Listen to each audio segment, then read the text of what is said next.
সেদিন ছিল শুক্রবার। আমি সকালবেলায় বেশ আরাম করে ঘুমোচ্ছিলাম।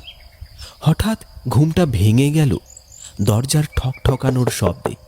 আমি বিছানা থেকে উঠে বসতেই বাইরে থেকে আওয়াজ এলো, বাবা রঘু, তাড়াতাড়ি উঠ বাবা, তোর দাদুর শরীরটা তো আবার খুব খারাপ করেছে।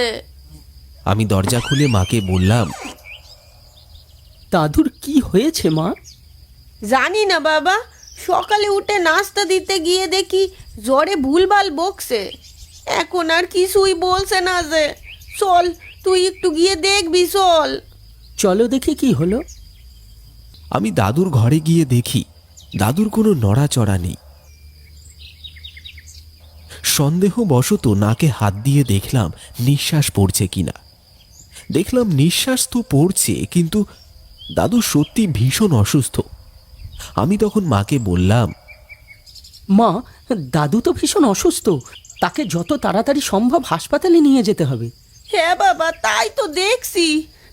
আচ্ছা, তুই এক কাজ কর, তোর কিষান কাকাকে বল তো ভ্যান গাড়িটা বের করতে। আচ্ছা মা, তুমি দাদুকে দেখো, আমি যাচ্ছি। ঘরের দরজাটা পার করতেই দেখলাম আকাশ ঘন কালো বাদলে ছেয়ে গেল, আর খানিকক্ষণের মধ্যে ঝমঝম করে বৃষ্টি নামল। বৃষ্টি পড়তে দেখে আমি ভীষণ চিন্তায় পড়ে গেলাম। এই অসময়ে আবার বৃষ্টি শুরু হলো।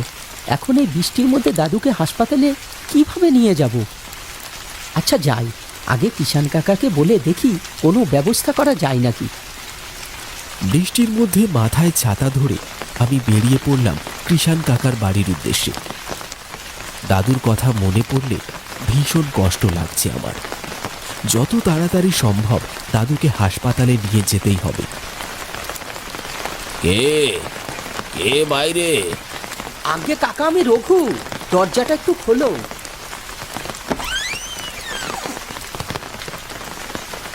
আরে রঘু বাবা, তুমি এই বৃষ্টির মধ্যে? কিছু হয়েছে নাকি? হ্যাঁ কাকা, দাদুর শরীরটা ভীষণ খারাপ, তাড়াতাড়ি হাসপাতালে নিয়ে যেতে হবে।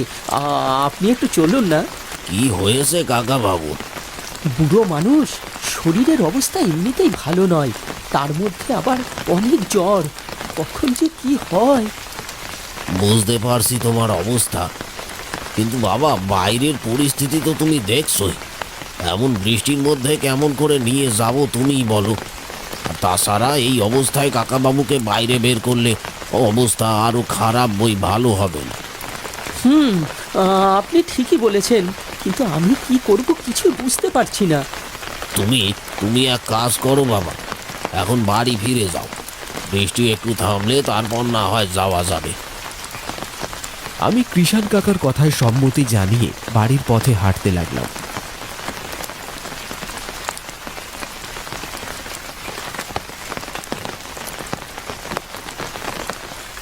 বাড়ি ফিরে আবারও দাদুর ঘরে গেলাম।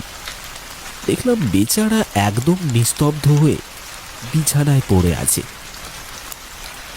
কি রে বাবা, কিষান কি বললো?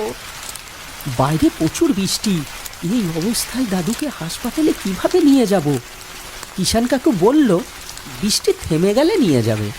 হ্যাঁ তাই তো, এমন বৃষ্টিতে কেমন করে যাবি? আচ্ছা আচ্ছা, চল তুই কিছু খেয়ে নে তো বাবা। না মা, আমার খিদে নেই, তুমি খেয়ে নাও। দাদুর এমন অবস্থা আমি আর দেখতে পারলাম না। ঘর থেকে বেরিয়ে বারান্দায় আকাশ পাতাল ভাবতে লাগলাম। এর মাঝে প্রায় 2 থেকে 3 ঘন্টা সময় পার হয়ে গেল, কিন্তু বৃষ্টি থামবার কোনো নামই নেই। আমি এমন বৃষ্টি আমার জীবনে কখনো দেখিনি। সন্ধেবেলা দেখলাম বৃষ্টিটা থামলো। বৃষ্টি থামতেই দেখি কৃষাণ কাকা আমাদের বাড়ির সামনে তার ভ্যানটা নিয়ে এসে বেল বাজাতে লাগলো। আমি আর কাকা মিলে দাদুকে ধরাধরি করে গাড়িতে তুললাম। রঘু, তাড়াতাড়ি কর বাবা, নইলে পানা পুকুর পার করতে পারবি না। তারপর তাড়াতাড়ি রওনা দিলাম হাসপাতালের উদ্দেশ্যে। আমাদের গ্রাম থেকে বাইরে যাবার একটাই মাত্র পথ, আর সেই পথেই পড়ে এক বিশাল পুকুর। পুকুরের নাম পানা পুকুর। ছোটবেলা থেকে শুনে আসছি এই পানা পুকুরে নাকি পেতনির বাস, তাই সন্ধ্যের পর কেউ এই গ্রামের বাইরে যায় না। মাও তাই আমাকে কখনো সন্ধ্যের পর বাড়ির বাইরে যেতে দিত না। শুনেছি আজ থেকে প্রায় ৩০ বছর আগে নাকি এই পুকুরে অনেক পানা ছিল, তাই এই পুকুরের নাম রাখা হয় পানা পুকুর। একদিন সেই পুকুরের পানার মধ্যে পাশের গ্রামের এক মহিলা তার সৎ মেয়েকে ডুবিয়ে মেরে ফেলে। তারপর থেকেই সেই মেয়েটির আত্মা এখানেই ঘুরে বেড়ায়, আর রাতে যারা এই পথে যায় তাদের অনেক নৃশংসভাবে হত্যা করে। যাই হোক, আমরা উপরওয়ালার নাম নিতে নিতে এগিয়ে যেতে লাগলাম। একসময় পানা পুকুরের সামনে চলে আসলাম আমরা, কিন্তু কোথায় কি, কিছুই তো নেই এখানে। পুকুরটা প্রায় পার করেও ফেলবো, ঠিক এমন সময় হঠাৎ ভ্যানটা আর সামনে চলছে না। কৃষাণ কাকা অনেক চেষ্টা করেও তার ভ্যান সামনে 1 ইঞ্চিও নাড়াতে পারল না। ভয়ে আমাদের প্রাণ পাখি বেরিয়ে যাবার উপক্রম হলো। হঠাৎ কোথা থেকে ভেসে এলো এক কুৎসিত হাসির আওয়াজ। আমি চারিদিকে তাকিয়ে খুঁজতে লাগলাম হাসির উৎস। এমন সময় হঠাৎ আমাদের সামনে হাওয়ায় ভাসতে লাগলো একটা পেতনি।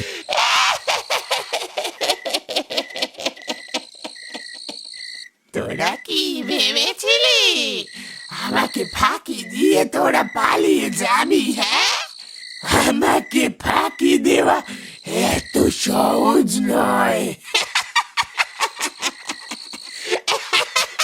দয়া করে আমাদেরকে ছেড়ে দাও, আমরা খুব বিপদে পড়ে এই পথ দিয়ে যাচ্ছি।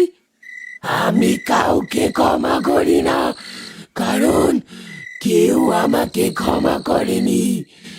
অনেক বলেছিলাম আমাকে ছেড়ে দিতে, কিন্তু কেউ শোনেনি। এখন বল, তোদের কাকে সবার আগে মারবো?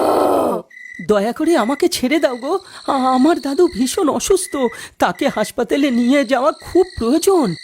তা না হলে তাকে আমরা সারা জীবনের জন্য হারিয়ে ফেলবো। তোকেই আগে মারবো, তুই তুই বেশি বক বক করছিস। বলেই সে আমার গলা ধরে আমাকে শূন্যে ভাসিয়ে নিল। আমার নিঃশ্বাস প্রায় ফুরিয়ে আসছিল। ঠিক তখনই আমি বলে ফেললাম, তোমার দাদুর দোহাই লাগে, আমাকে তুমি ছেড়ে দাও, ছেড়ে দাও, দয়া করে ছেড়ে দাও, ছেড়ে দাও আমায়। কথাটি বলা মাত্র পেতনিটি আমার গলা ছেড়ে দেয়। আমি মাটিতে পড়ে যাই। তাকিয়ে দেখি পেতনিটি কাঁদছে। পেতনিটি বলল, একমাত্র আমার দাদুই ছিল যে আমাকে নিজে থেকেও বেশি ভালোবাসতো, কিন্তু ডাইনিটি আমার দাদুকেও বাঁচতে দেয়নি। আমি তো আর আমার দাদুকে বাঁচাতে পারিনি। যা, তুই তোর দাদুকে বাঁচিয়ে নে। যা, চলে যা এখান থেকে, চলে যা।